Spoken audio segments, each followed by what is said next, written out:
Hey y'all, today we have a Shimano Stradic 4000FE that has no anti-reverse.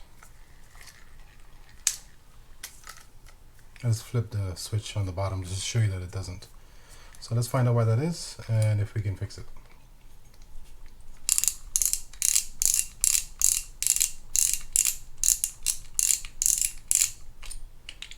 I'm gonna leave the handle on for now.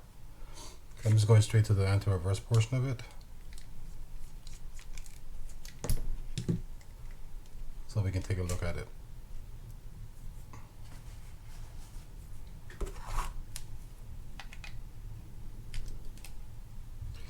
For this one, it's counterclockwise to remove it.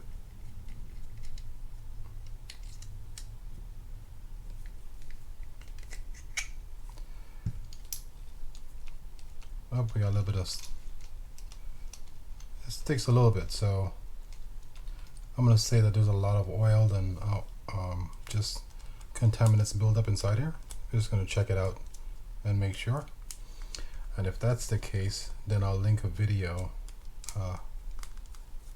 up here somewhere and also in the description, so you guys can check out a video on how to refurbish that particular anti-reverse clutch because it's no longer available. So let's pull this out and see. Doesn't even look that bad, to be honest with you. Alright, let's open it up.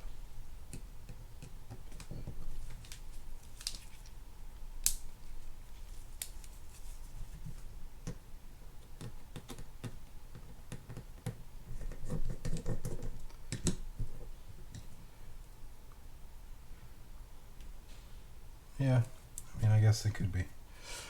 Alright, so I'll link a video that I've already done on how to take care of this anti-reverse clutch, and that's it. Alright guys, if you found the video useful, please hit that thumbs up button, and if you like this kind of content, please consider subscribing to the channel, and I'll see y'all next time.